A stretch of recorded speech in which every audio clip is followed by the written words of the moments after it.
찬송가 254장.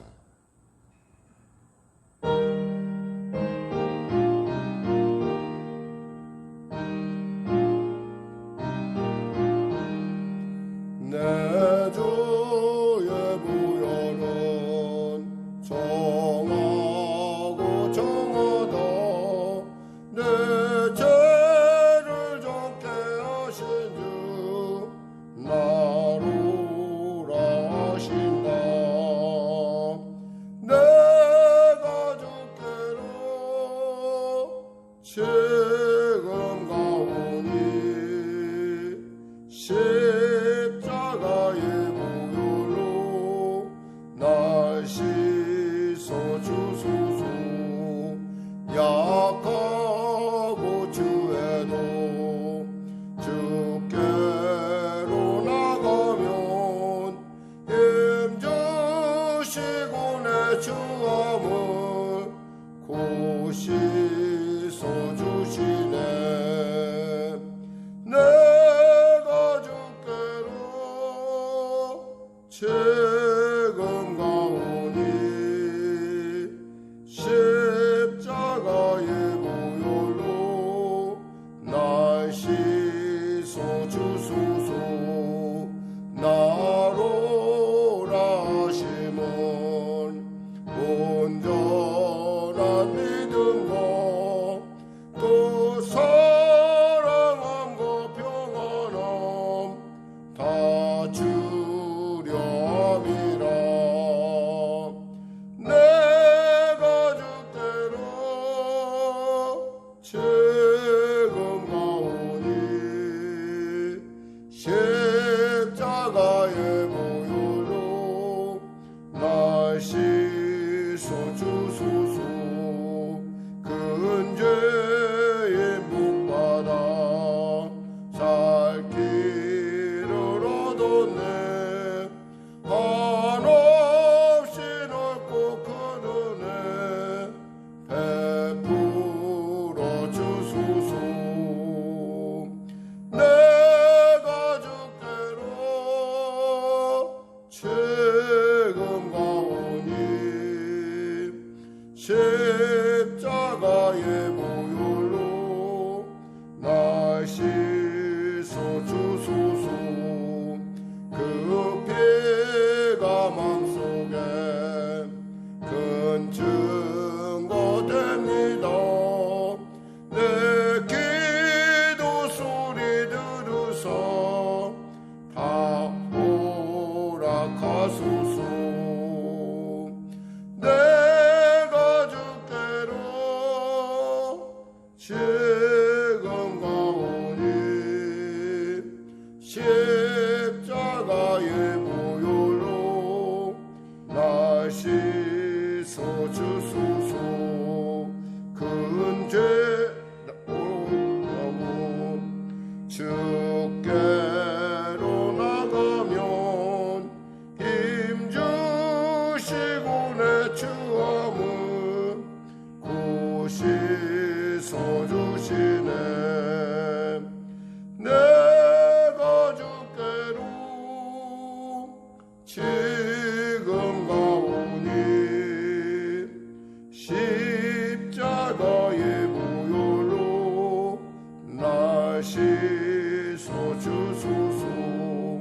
나로라 하심은 온전한 믿음과 또 사랑함과 평안함 다 주려 함이라.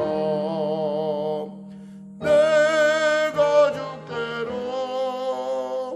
지금 가오니 십자가의 보혈로 날 씻어주소서.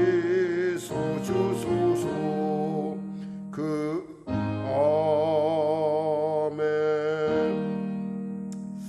하나님 감사합니다. 오늘 하나님께서 귀하고 복된 아침 우리가 허락하시고 은혜를 베푸심을 감사합니다. 비록 우리가 연약하고 부족하나 주의 전에 담대히 달려나와 싸우니 그 연약함이 주님의 강함으로 부족함이 주님의 풍성으로 우리와 함께 하시고 또 영원히 함께 하실 주님의 그 놀라운 능력으로 우리를 세우시고 인도하여 주옵소서. 사랑하는 성도들, 아버지의 백신 접종 가운데 있습니다. 잘 적응하게 하여 주시고 항체가 잘 형성될 수 있도록, 그리하여 순적하게 이 어려운 시대 가운데, 이 코로나 시대 가운데 등이 능동적으로 또 진취적으로 나갈 수 있도록 도와주시고 은혜 베풀어 주시옵소서. 우리 자녀들을 기억하여 주시고 이 어려운 시대 가운데 특별히 코로나가 4차 감염이라고 하는 이제 절정기에 다가가고 있는데 우리가 잘 이겨낼 수 있도록 주여 도와주시고, 보건당국자들과 또 대통령을 비롯한 위정자들에게 위로부터의 지혜를 주시고 잘 극복할 수 있도록 은혜 베풀어 주시옵소서. 병상 가운데 있는 우리 사랑하는 성도들 치료의 강선 받아여 주시고, 특별히 치료 가운데 있는, 집중치료 가운데 있는 우리 권사님 능히 승리하는, 감당케 하시는, 치료하시는 역사가 나타나게 하여 주시옵소서. 몸이 아직도 마비가 된 여러 부분들이 있고 또 통증과 고통 가운데 있는 자들이 있습니다. 하나님, 우리 귀한 우리 성도 한 사람 한 사람 주님 만져주시고 치료하시고 회복하여 주시고 회복시켜 주시옵소서. 기적을 베풀어 주시고 또 삶을 통하여 또 그 문제를 통하여 기도하게 하셨사오니 주님께서 놀라우게 인도하여 주시고 역사하시고 통치하여 주시옵소서. 성령의 교회를 붙잡아 주시고 특별히 부당하게 어려운 일 당하지 않도록 주님께서 보호하시고 인도하시고 또 혹여나 억울한 일을 당하는 일이 없도록 주님 피차간에 하나님 스스로를 돌이켜보고 또 다시 한번 정말 교회를 위해서 우리가 한 마음으로 기도하고 나갈 수 있는 복된 기회가 되게 하여 주시옵소서. 우리 자녀들을 지켜주시고 보호하시고 이제 곧 전면 등교가 시작된다고 하는 참 이해할 수 없지만 그런 어려움들이 있는데 어린아이들에 대해서 충분히 대처를 하고 또 어린 자녀들 이 어려운 시대 가운데 잘 또 이겨나갈 수 있도록 지혜와 총명과 은혜를 울붓듯 부어 주시옵소서. 감사하며 예수님의 이름으로 기도드립니다. 아멘. 하나님은 살아계십니다. 은혜 나누실 말씀은요, 계시록 7장 1절에서 17절 말씀입니다. 다시 한번 여러분에게 말씀드리지만 말씀을 이렇게 끊어서 말씀을 나눌 수도 있는데 굳이 이렇게 한 장씩 한꺼번에 많이 읽어가면서 나가는 것은 이유는 전체적으로 여러분이 계시록을 보는 전체적인 눈이 열렸으면 하는 마음에서 그렇습니다. 그러다 보니까 여러분에게 설명이 다 제대로 되지 못할 부분이 많이 있어요. 그런데 그것들은 특별히 여러분들이 이제 다시 한번 또 다음 기회가 되면 제가 자세히 또 그렇게 설교 말씀을 나누도록 하겠습니다. 근데 제가 볼 때는 요즘 중요한 것은 우리가 과연 숲을 제대로 보고 있느냐. 보통 그간의 이 계시록에서 대한 설교를 하게 되면은 부분에 머물다 보니까 진짜 하나님이 이 계시록을 통해서 우리에게 주시고자 하는 위로의 말씀과 복되다고 한 읽고 듣고 지키는 자가 복이 있다고 하는데 그 의미를 우리가 정확하게 들으지는 못해요. 그래서 말씀을 이렇게 부득이 나누는데 여러분 또 궁금한 점 있으면은 카톡이나 또 저에게 또 직접 전화를 해서 물어봐도 되겠습니다. 자, 말씀 같이 합독하도록 하겠습니다. 요한계시록 7장 1절에서 17절 말씀입니다. 같이 합독하겠습니다. 이 후에 내가 내 천사가 땅 내 모퉁이에 선 것을 보니 땅의 사방에 바람을 붙잡아 바람으로 하여금 땅에나 바다에나 각종 나무에 불지 못하게 하더라. 또 봄에 다른 천사가 살아계신 하나님의 인을 가지고 해 돋는 데로부터 올라와서 땅과 바다를 해롭게 할 권세를 받은 내 천사를 향하여 큰 소리로 외쳐 이르되 우리가 우리 하나님의 종들의 이마에 인치기까지 땅이나 바다나 나무들을 해하지 말라 하더라. 내가 인침을 받은 자의 수를 들으니 이스라엘 자손의 각 지파 중에서 인침을 받은 자들이 14만 4천이니 유다 지파 중에 인침을 받은 자가 1만 2천이요 르우벤 지파 중에 1만 2천이요 갓 지파 중에 1만 2천이요 아셀 지파 중에 1만 2천이요 납달리 지파 중에 1만 2천이요 므낫세 지파 중에 1만 2천이요 시므온 지파 중에 1만 2천이요 레위 지파 중에 1만 2천이요 이사갈 지파 중에 1만 2천이요 스불론 지파 중에 1만 2천이요 요셉 지파 중에 1만 2천이요 베냐민 지파 중에 인침을 받은 자가 1만 2천이라. 이후에 내가 보니 각 나라와 족속과 백성과 방언에서 아무도 능히 셀 수 없는 큰 무리가 나와 흰옷을 입고 손에 종려 가지를 들고 보좌 앞과 어린 양 앞에 서서 큰 소리로 외쳐 이르되 구원하심이 보좌에 앉으신 우리 하나님과 어린 양에게 있도다 하니 모든 천사가 보좌와 장로들에게 내 생물의 주위에 서 있다가 보좌 앞에 엎드려 얼굴을 대고 하나님께 경배하여 이르되 아멘. 찬송과 영광과 지혜와 감사와 존귀와 권능과 힘이 우리 하나님께 세세토록 있을지어다. 아멘 하더라. 장로 중 하나가 응답하여 나에게 이르되 이 흰옷 입은 자들이 누구며 또 어디서 왔느냐. 내가 말하기를 내 주여 당신이 아시나이다 하니 그가 나에게 이르되 이는 큰 환난에서 나오는 자들인데 어린 양의 피에 그 옷을 씻어 희게 하였느니라. 그러므로 그들이 하나님의 보좌 앞에 있고 또 그의 성전에서 밤낮 하나님을 섬김에 보좌에 앉으신 이가 그를 위하여 장막을 치시리니 그들이 다시는 줄이지도 아니하며 목마르지도 아니하고 해나 아무 뜨거운 기운에 상하지도 아니하리니 이는 보좌 가운데에 계신 어린 양이 그들의 목자가 되사 생명수 샘으로 인도하시고 하나님께서 그들의 눈에서 모든 눈물을 씻어 주실 것임이라. 아멘. 예. 몇 가지 중요한 것들을 한번 체크하고 그냥 전체를 다 읽고 넘어가니까 시간이 많이 흐른 것 같아서요. 넘어가면 여기서 1절에서 나오는 이 바람, 이것은 하나님의 심판을 얘기하고요. 이 천사들은 네구팅의 천사들이 있다라는 것은 전체 세상을 주관하는, 그러니까 전체 세상을 지금 이야기하고 전체 우리 세상을 얘기하고요. 그 심판이 불지 못하게 하는 그런 일을 우리가 상상해 볼 수가 있습니다. 이것은 예레미야 부분에 나오는 부분인데 예레미야 49장 36절에서 38절의 부분이에요. 그러니까 바람이라는 것, 사실 우리가 늘 바람에 대해서 우리가 잘 와닿지를 못하는데 바람이 얼마나 무섭고 바람이 얼마나 놀라운지는 우리가 봄바람을 한번 생각해 보면 돼요. 봄바람은 어때요? 봄바람이 불면 완전히, 그러니까 봄이 온다라는 것을 정확하게 알게 하는 것은 어쩌면 햇빛이 따뜻해지는 것이 아니라 봄바람이 불면 우리가 봄이 오고 있다는 걸 금방 아는 것처럼 이 바람은 전체적인 모든 것을 다 영향을 미치는 것을 얘기해요. 그리고요, 또 다른 천사가 여기서 이제 보면은 사람들이 특별히 이단들에 대해서 좀 생각을 해보면 이런 부분이 있어요.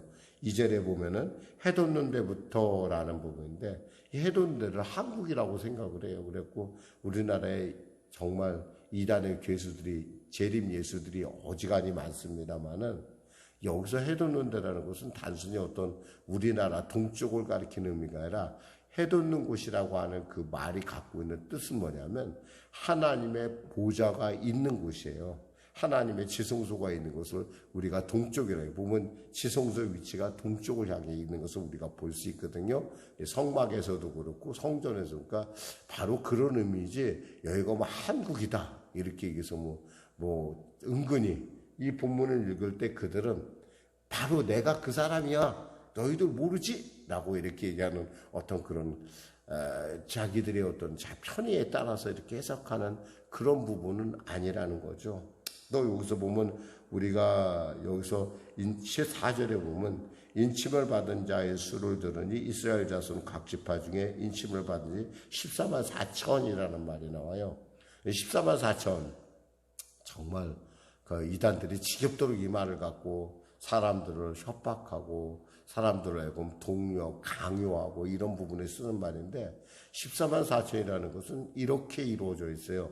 우리가 3과 4에 대해서 우리가 그 중요한 3은 하늘의 숫자다. 즉 첫째 하늘, 둘째 하늘, 셋째 하늘 3이라는 것하고 성부, 성자, 성령이라고 하는 3이라는 숫자하고 4라는 건 뭐예요? 동서남북 이 천지 만물을 이 천지를 얘기하는 그래서 동서남북이고 3 곱하기 4 하면 7이 나오잖아요. 아니 3 더하기 4 하면 7이 나와요. 그리고 또 3 곱하기 4 하면 뭐가 나와요? 12가 나오잖아요. 그러니까 이스라엘 백성도 12지파고 또 우리가 이 시간도 12시간으로 돼 있고 이런 모든 것들이 이스라엘 사람들에게 있어서 10이라는 숫자는 하나님의 숫자예요. 완전한 숫자예요. 그러니까 12 곱하기 10 곱하기 10 곱하기 10이라는 얘기는 뭐냐면 14만 4천이라는 게 그렇게 나온 거예요. 12 곱하기 12 하면 144가 나오는데 거기다가 10을 3번 곱한다는 게 뭐냐면 10이라는 것이 충만한 숫자를 얘기하거든요.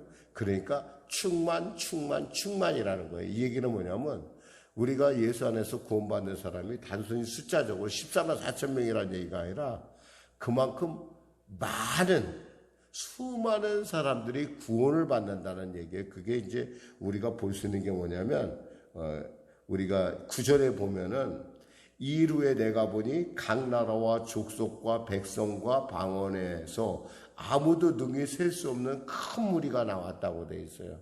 큰 무리가 나오는. 그러니까 이것을 갖다가 또 어떤 사람들은 세대적으로 나누기도 해요.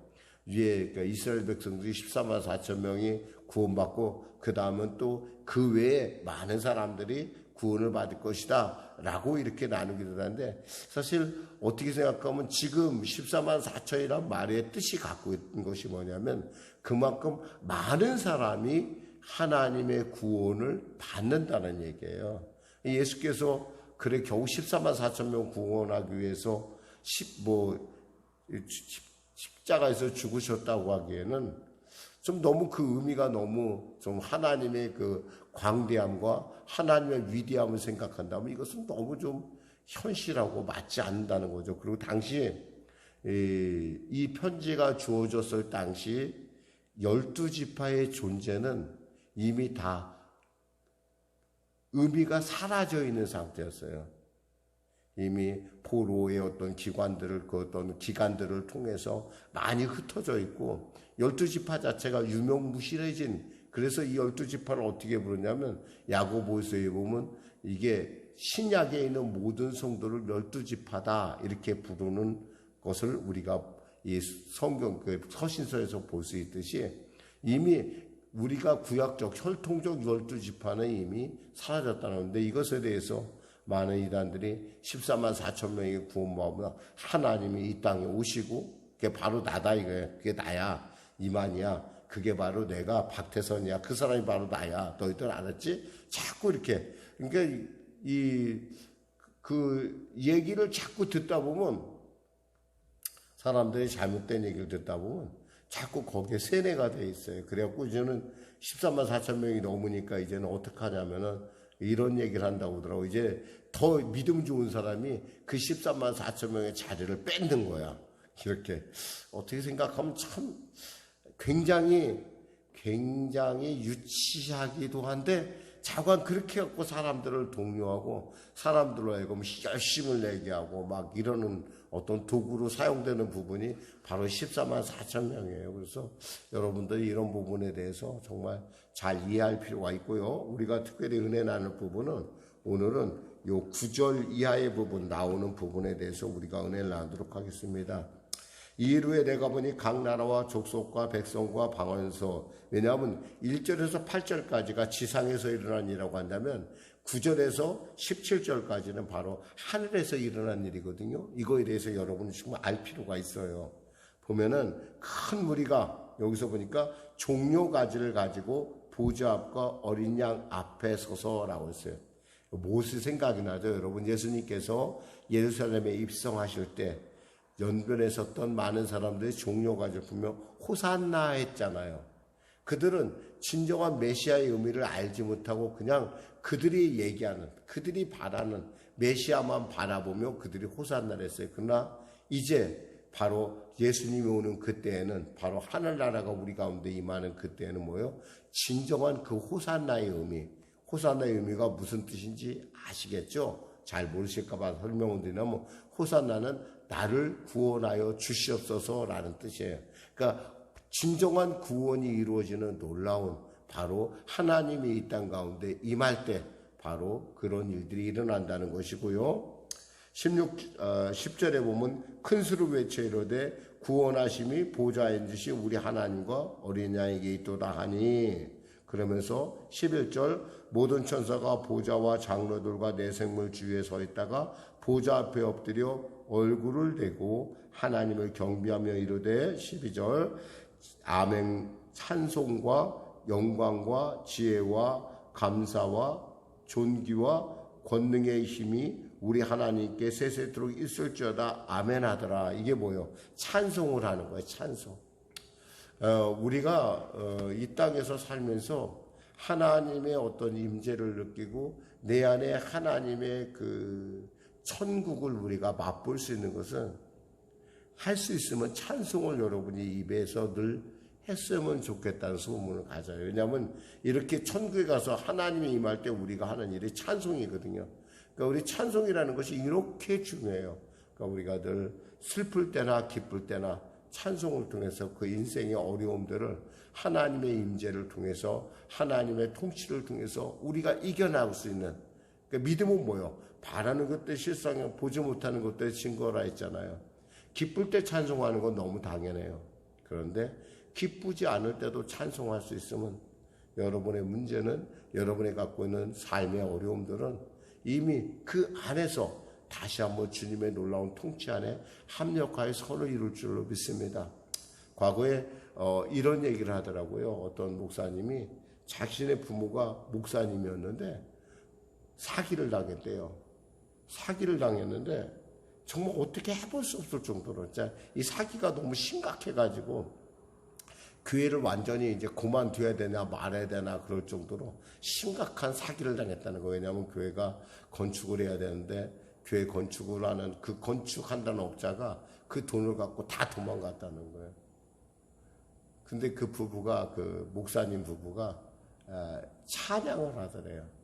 자기 어린 자녀가 봤을 때, 도저히 자기가 봤을 때는 도저히 방법이 없을 것 같은데 예수 사랑을 하시니까 무슨 찬양을 부르는데, 그 찬양을 들으면서 참 마음이 참 복잡했다라는 얘기, 아주 그런 얘기를 하는 걸 이렇게 들었어요. 그 목사님은 뭐 큰 교회 목사님이신데 지금은. 그러면서 그 찬양이라는 것이 우리로 삶의 위기를 당할 때 극복하게 하는 놀라운 힘이 있다라고 그렇게 얘기를 하는 걸, 진행해 나가는 걸 봤어요. 13절에 보니까 장로들 중 하나가 응답하여 나에게 이르되, 이 얘기는 뭐냐면, 이 13절 이 부분은 어떻게 이해하면 되냐면, 원래 그 계시문학 가운데, 이스라엘의 계시문학 가운데 뭔가 강조하고 싶을 때는 그 문제를 질문을 하는 거예요. 예를 들면 예수님께서 율법이 어떤 것이 율법에 가장 중요합니까? 라고 서기관이 질문한 것처럼, 마치 중요한 문제를 질문할 때는 이렇게 질문하고 답을 하는 이런 과정을 봤는데, 바로 그렇게 이해하시면 되겠어요. 그래서요, 뭐라고 얘기하면 이렇게 얘기합니다. 장로 중 하나가 응답하여 13절에 나에게 이르되 흰 옷 입은 자들이 누구며 또 어디서 왔느냐? 내가 말하기를 내 주여 당신이 아시나이다 하니, 그가 나에게 이르되 이는 큰 환난에서 나온 자들인데 어린 양의 피에 그 옷을 씻어 희게 하였느니라 했어요. 큰 환난이란 뭐예요? 우리가 아까 얘기했던 6절에 보면 이렇게 돼 있죠. 약 인류의 4분의 1이 죽는 그 6장 17절에 보면 진노의 큰 날에 이르렀으니 누가 능히 서리오 한 질문, 그 진노의 큰 날을 이겨내고 예수의 피로 구원받은 사람에 대한 얘기를 지금 하고 있어요. 그리고요 14절에 15절 같이 합독할까? 이제 15절에서 16절, 17절을 마무리 짓겠습니다. 그러므로 그들이 하나님의 보좌 앞에 있고 또 그의 성전에서 밤낮 하나님을 섬기며 보좌에 앉으시니가 그들 위에 장막을 치시리니 그들이 다시는 줄이지도 아니하며 목마르지도 아니하고 해나 아무 뜨거운 기운에 상하지도 아니하리니 이는 보좌 가운데 계신 어린 양이 그들의 목자가 되사 생명수 샘으로 인도하시고 하나님께서 그들의 눈에서 모든 눈물을 씻어 주실 것임이라 이랬어요. 이게 천국에 대한 얘기거든요. 우린 보통 천국, 우리가 이단들이 얘기하는 어떤 그 이단이나 다른 타종교에서 얘기하는 천국이라는 건 뭐예요? 그저 배부르고 먹을 것 있고 걱정 없는 것만 생각하는데 그것이 아니라는 거예요. 우리가 말하는 천국은 어떤 것이냐면 하나님을 찬양하고 하나님을 같이 합쳐서 우리가 동역해서 신의 성품에 참여한다고 하는 것처럼 우리가 하나님의 왕으로서 주님을 섬기는 것을 얘기해요. 보통 사람들은 보통 그 타종교에서 극락이나 뭐 이런 거 얘기할 때는 보통 먹고 배부르고 자기가 원하는 거 막 하는 걸로 돼 있어요. 그런 게 아니에요. 그렇다고 하면 또다시 또 다른 분쟁을 일으킬 수밖에 없어요. 과거에 제가 이런 걸 한번 프로젝트를 한번 생각해 본 적이 있었어요. 만일에 어떤 한 섬을 잡아서 내가 천국을 만든다고 해보자. 나의 월드, 마이 월드를 만든다고 했었을 때 그때 제일 먼저 생각되는 것이 뭐냐면 어떻게 먹을 것인가? 그리고 먹고 나서 생기는 부산물은 어떻게 할 것인가? 그리고 외적에서 만약에 누가 침입한다면 어떻게 그것을 처리할 것인가? 내가 막 좋고 내가 막 누린다고 그러면 누군가가 그 일을 위해서 힘을 써줘야 되고 누군가가 유지하기 위해서 누군가 땀과 희생이 필요하잖아요. 근데 그런 거에 대한 것이 필요 없고 무조건 그냥 천국 가면 내가 먹고 마시는데 지장이 없고 내가 특히 이제 이슬람 같은 경우는 아방궁이 있어갖고 거기에 여자들이 자기가 좋아하는 여자들을 이런 아주 굉장히 유치하게 천국을 그려내는 걸 볼 수가 있어요. 근데 우리 예수님이 얘기하는 하나님이 얘기하는 천국은 좀 달라요. 거기서 우리가 할 일이 없는 것이 아니에요. 우리가 할 일은 뭐예요? 하나님을 찬양하는 일이에요. 그리고 우리가 할 일은 뭐예요? 그곳에는 전쟁도 없어요. 왜 전쟁이 있을 필요가 없잖아요. 하나님이 모든 그러니까 왕노릇 한다면 되게 세상의 왕들은 뭐예요? 늘 걱정을 해요. 지금도 아마 대통령 어지간히 걱정할 거예요. 아마 코로나19 때문에 머리가 지끈지끈하고 대통령 못 해먹겠다고 생각할지 모르겠어요. 그럴 정도로 굉장히 힘들어요. 근데 여기서의 왕은 누구예요? 여기서 왕은 그런 일을 하는 것이 아니라 하나님을 대신해서 하나님을 찬양하고 하나님께 영광 돌리는 일을 하는 것이 우리의 천국이라는 거예요. 그러니까 우리가 천국에 대한 개념은 우리가 좀 약간 바꿀 필요가 있어요. 그러기 때문에 거기는 줄이거나 목마르거나 해나 아무 뜨거운 기운에 상하지도 아니한다는 거. 왜 이런 일이냐면 이게 다 뭐 때문에 생긴 일이에요. 아담의 범죄로 말미암아 죄가 들어왔기 때문에 추위와 더위가 생겼고 또 그로 말미암아 땀을 흘려야 먹어야 했고 이게 뭐예요? 죄가 없어진 사회에서는 더 이상 배고프거나 목마르거나 해나 아무런 뜨거운 기운에 대한 염려할 필요가 없다라는 거예요. 지금 이것들이 사실 우리로 하여금 좀 이렇게 우리에게 주어진 어떤 그런 아픔들에 대한 얘기들을 하는 것 같은데 사실 이 원인을 생각하면 죄가 없어진 천국에서는 더 이상 배고플 일도 없고 목마르지도 않고 해나 특히 아프지도 않는다는 거예요. 왜냐하면 그 어린 양이 생명수 샘으로 인도하시고 또 하나님께서 그들의 눈에서 모든 눈물을 닦아주실 것이기 때문에 그래요. 눈물을 흘릴 이유가 없어요. 주님께서 문제를 해결해 주시기 때문에. 가끔 이 부분을 보면서 생각을 해봐요. 사실 몸이 불편한 또 장애를 가진 또 여러 가지 많은 어려운 가운데 사는 사람들이 하나님의 은혜 가운데 그 나라에 가면 회복됐을 때 얼마나 아름다울까. 마음대로 걸을 수 있고 마음대로 볼 수 있고 마음대로 노래 부를 수 있는, 그리고 건강한 우리의 삶들을 한번 생각해 볼 때마다 우리에겐 바로 그 천국이 있다는 것이 얼마나 소중한 것인가. 그 모든 일을 위하여 하나님께서 얼마나 그 천국을 유지하기 위해서 하나님이 얼마나 노력하시고 얼마나 애를 쓰실까. 결국 우리의 몫은 아니라는 거죠. 이런 거 생각하면서 정말 과거의 에덴의 모습, 과거에 아담과 하와가 누렸던 에덴의 모습을 우리가 잠시 한번 그려볼 수 있다는 겁니다. 기도하겠습니다. 하나님 감사합니다. 말씀을 전했습니다. 성령이 교회들에게 하시는 말씀을 깨닫게 하여 주시고 그 깨달음을 통해서 이 땅에 살아갈 때 이 땅이 모두가 아니고 아버지 우리에겐 그 영원한 하나님의 나라, 그리고 우리에게 찬양의 일이 있고 하나님의 기쁘시게 하는 그 모든 그 나라, 눈물이 닦아지고 배고픔이나 아픔이나 더 이상 해나 그 상함이 없는 그곳에서의 삶을 우리가 바라보며 회복되는 주님의 그 아름다운 보시기에 참 좋았다는 그 땅을 우리가 소유한 자답게 살아갈 수 있도록 축복하여 주시옵소서. 예수님의 이름으로 기도드립니다. 아멘. 우리 말씀 생각하고 찬양하고 기도하는 시간을 갖도록 하겠습니다. 찬송가 401장입니다.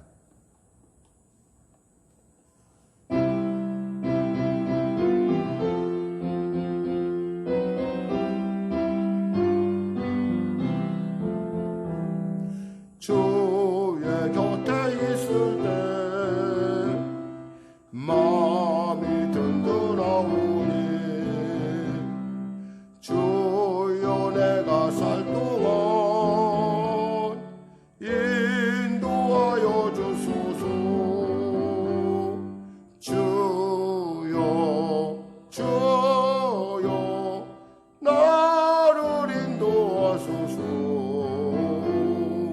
바른 세상 살 동안 주여 인도하소서. 피난처인 예수여 세상 물결험할 때 그 신은혜 베푸소 나를 숨겨주소서. 주여 나를 인도하소서. 바른 세상 살 동안 주여 인도하소서. 세상 품 빠진 어느 영화로운 나라와 눈물 없는 곳으로 들어가게 하소서. 주여 나를 인도하소서. 바른 세상 살 동안 주여 인도하소서.